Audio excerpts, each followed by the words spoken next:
Okay, pag-aralan natin ang tungkol sa the difference between the family of God and the Church of God and its purpose. Ang family of God, it is composed of all the saved of all ages, from the time of Adam to the present time. Yung mga taong naligtas, no? It is composed of all the saved. Those who are saved by faith in Christ, they are members of the family of God. So ang family of God, it is universal. In the sense na kahit walang congregation, kahit walang meeting, uh, member pa rin ng family of God. So lahat ng tumanggap kay Jesus, they are members of the family of God. Lahat ng manampalataya. Kasi sabi nga sa John chapter 1 verse 12, but as many as received him, to them gave he power to become the sons of God, even to them that believe on his name. So lahat ng mga anak ng Panginoon, all of God's children, they are members of God's family. Kahit yung iba nauna na, ang iba namatay na, andun na sa langit, yung iba andito pa sa lupa. So kahit ang isang tao hindi na baptized, he is a member of the family of God. As long as he is saved, nanampalataya siya. So, ang pagiging anak ng Panginoon ay hindi nakakondisyon sa baptism or church membership. Once a person will receive the Lord Jesus, he is a child of God. He is born again. He is born into the family of God. No? So there are two families, the family of the devil and the family of God. Now, ang verse natin, nakita natin sa Ephesians chapter 3, verse 15, of whom the whole family in heaven and earth is named. So, binanggit dito, merong family in heaven and in earth. In heaven and in earth is named. So, merong family ng ating Panginoon. But those who are not believers, they are not children of God, they are children of the devil. Makikita natin yan sa John chapter 8, verse 44. John chapter 8, pakibasa daw, Brother Will. Ye are of your father the devil, and the lust of your father ye will do. He was a murderer from the beginning, and abode not in the truth, because there is no truth in him. When he speaketh a lie, he speaketh of his own, for he is a liar, and the father of it. Okay, so the devil is also a father, no? He is a father of those who are not God's children.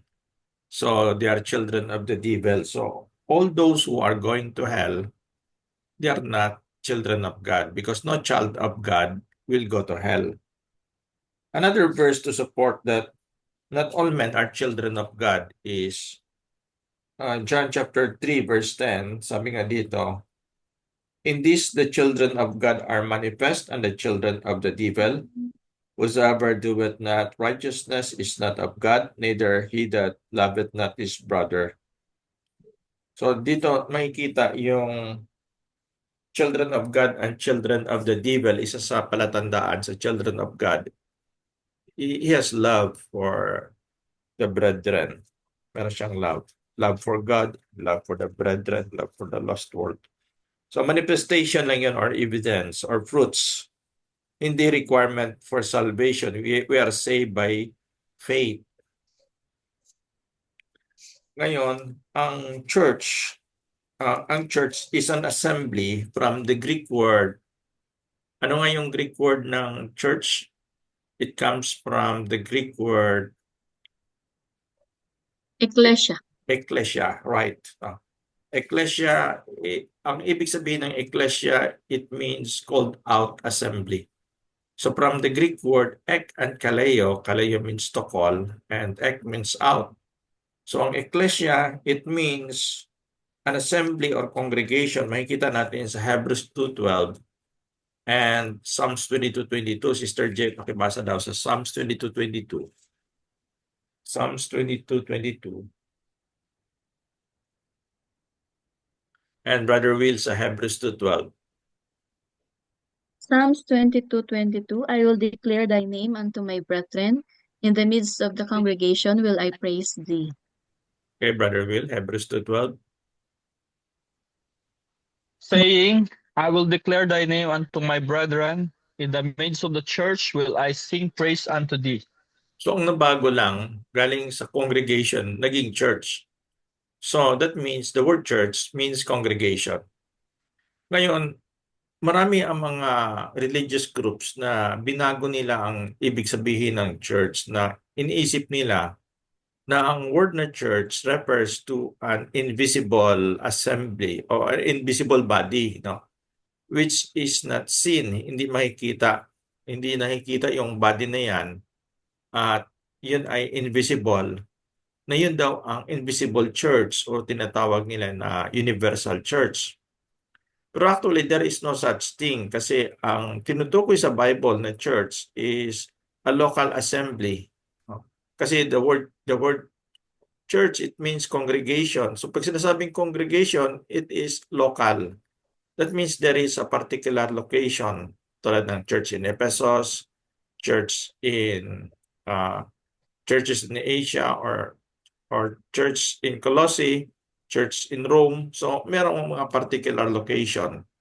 So kaya local. Pag sinasabing local, may particular na location. Ang word kasi na church, hindi ibig sabihin yung building, kundi yung assembly of people. Assembly of people. So it is an assembly of baptized believers. Hindi lang basta-basta assembly. Kasi ang word na church, ecclesia, it means an assembly. Pero pag pinag-uusapan natin ang tinatawag na New Testament church, it refers to an assembly of scripturally baptized believers. Ibig sabihin, mga manampalataya na nagtitipon. So, na nabautismo at nagtitipon. So, yun ang New Testament church. Whereas, matatawag din na ecclesia din, yung any kind of assembly, katulad ng public meeting. Makikita natin yan sa Acts chapter 19, verse 32. Acts 19:32. Some therefore cried one thing, and some another, for the assembly was confused, and the more part knew not wherefore they were come together. Okay, so ang hindi ito na i-translate sa word na church because this does not refer to a Christian or gospel church or a New Testament church. Hindi ito tumutukoy sa church ni Jesus, but this is a mere assembly. So this is a public meeting. So tinawag pa rin siya na ecclesia. Kaya ang pagka-translate, assembly. So that means, that proves that ecclesia is assembly. And it does not mean anything like what other people think na ang ecclesia is some kind of an invisible universal body which cannot be seen. So yan ang tinatawag na heresy or false teaching. Inintroduce nila kasi wala namang purpose yung idea na universal church or invisible church. So kung titingnan natin na God has a purpose, bakit Christ established a church? In Matthew chapter 16 verse 18, tingnan natin. Matthew chapter 16 verse 18. So by the way, ang church hindi yung building, hindi yung chapel or yung structure, kundi a group, the congregation of baptized believers. Yun ang New Testament church. Now, tingnan natin, ang ating Panginoon ay nagtayo siya sa Matthew chapter 16 verse 18. Pakibasa daw, Sister J. Matthew 16:18, and I say also also unto thee, that thou art Peter, and upon this rock I will build my church, and the gates of hell shall not prevail against it. Okay. So, ano itong itinayo ni Jesus? I will build my church. Ito by is invisible na hindi nakikita, or it is a local assembly?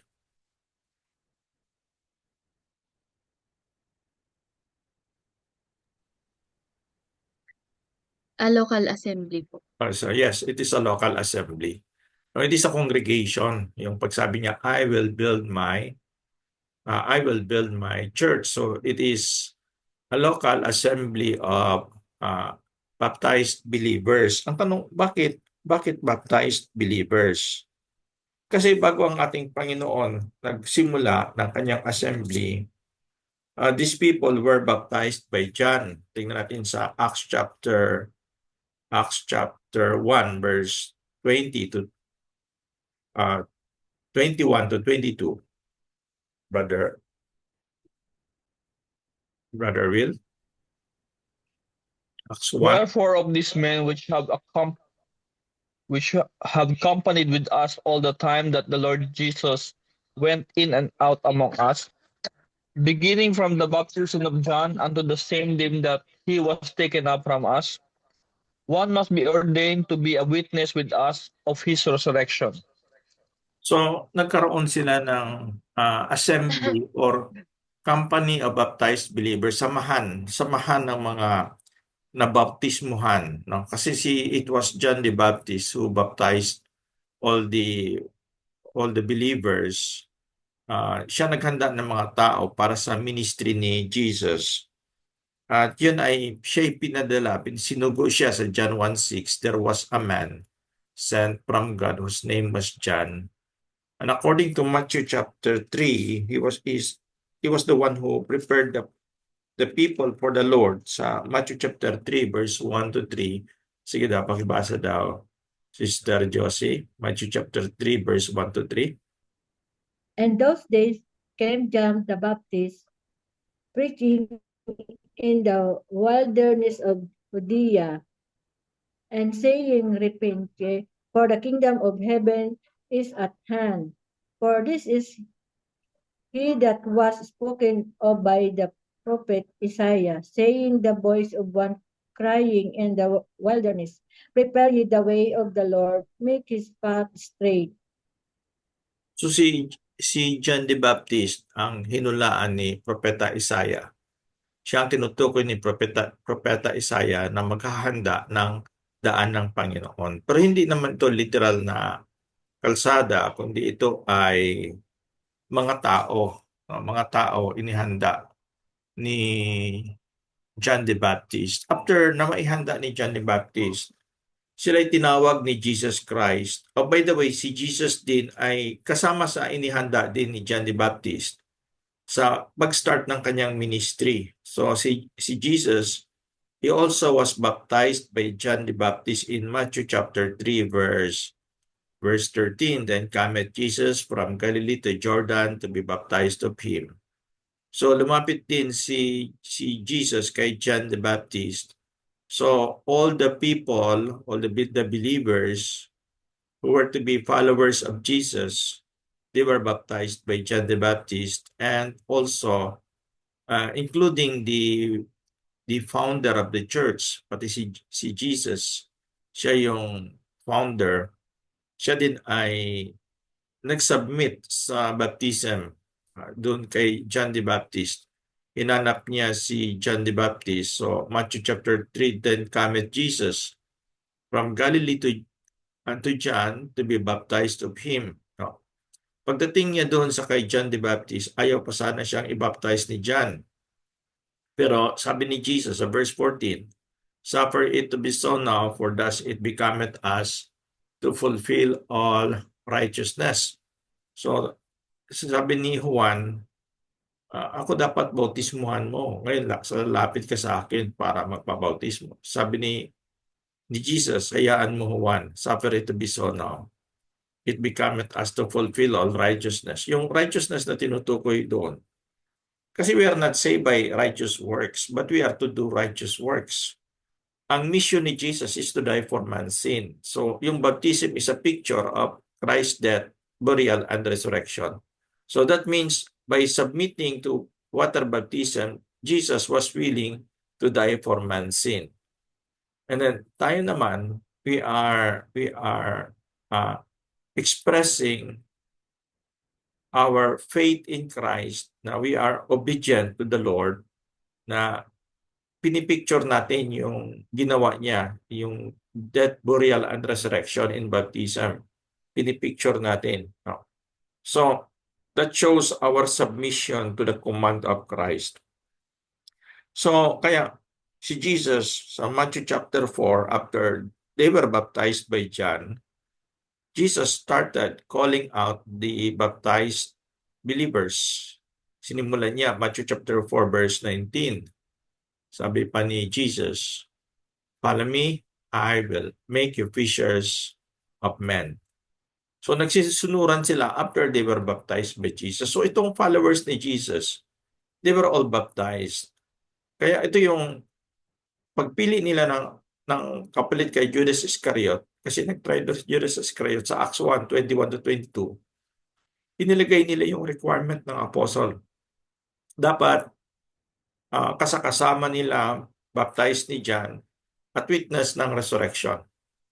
So that means, ang samahan nila nagsimula doon after they were baptized by John the Baptist. Kaya sa Acts 1, 21 to 22, beginning from the baptism of John. So may link talaga, may kinalaman talaga yung paghanda ni John, pagbaptize ni John, para doon sa New Testament Church. Kasi ang iba, ang paniniwala nila, wala nang kinalaman si John the Baptist. Iba daw yun kay John the Baptist, Judaism daw yun. Tapos, iba daw yung church. Sa Pentecost daw ang church. Sumalayo na. Pero actually, hindi sa Pentecost ang church.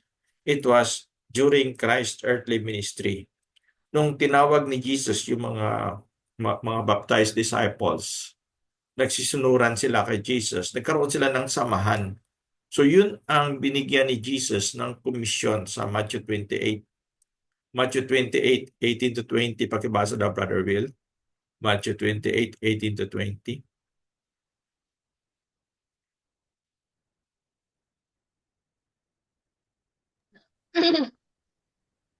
And Jesus came and spake unto them, saying, All power is given unto me in heaven and in earth.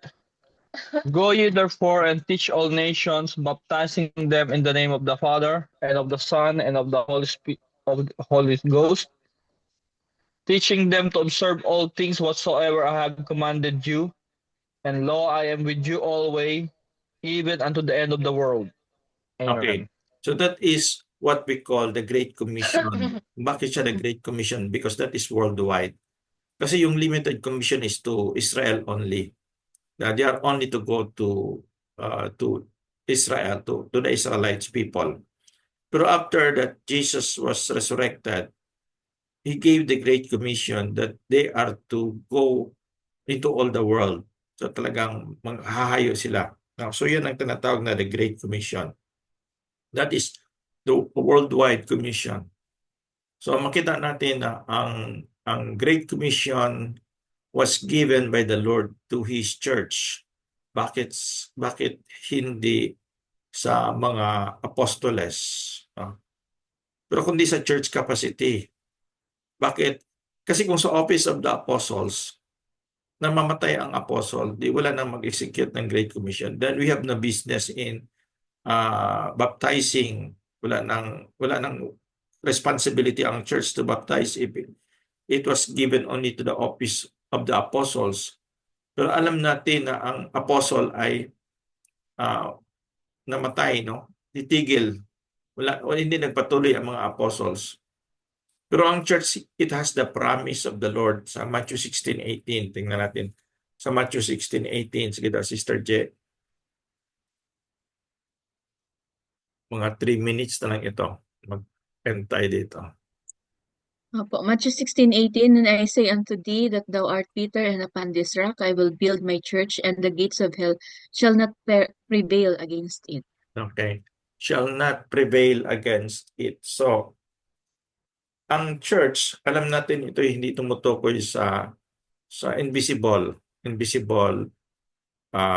church, or it does not refer to an invisible body, but it refers to the local assembly of baptized believers. Pinangakuan ni Jesus that even the gates of hell shall not prevail against it. So, ibig sabihin, hindi namatay yung congregation na yun, yung assembly. Hindi namatay because of the promise of the Lord. So, ang Great Commission ibinigay niya sa church kasi yun ang may pangako.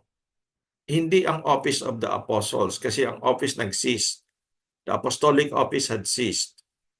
Hindi naman sa lahat ng Christians kasi mag-create ng confusion. Kasi ang purpose ng Panginoon sa church is to preserve the faith, to preserve the right doctrine, the right teachings.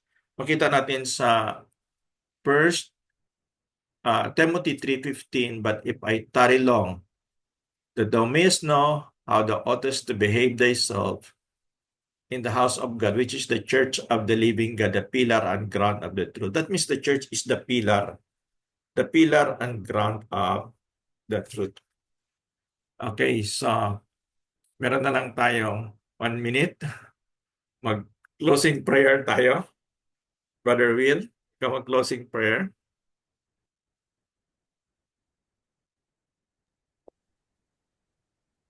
Let's pray. Lord, maraming po salamat muli sa napag-aralan namin po, Lord, regarding sa church na inyong tinayo, Lord, upang kami po umanib at maging parte, Lord, ng inyong gawain. Salamat, Lord, sa ah, mga church leader, Lord, na katulad ni Pastor Ed, na patuloy, Lord, na gumagawa, Lord, ng inyong works, Lord, para ma-reach ang mga tao, Lord, na hindi pa kakakilala sa inyo. We pray, Lord, na kayo po ang patuloy na maggabay sa amin, mag-bless sa amin, Lord, sa aming araw-araw na pamumuhay. Ganyan din, Lord, si Pastor, na kayo po ang mag-bless sa kanya, sa kanyang gawain, maging fruitful po ang lahat ng kanyang mga lakad. Salamat po, Lord, ang aming sa Panginoon, pagligtas na si Jesus. Amen. Amen.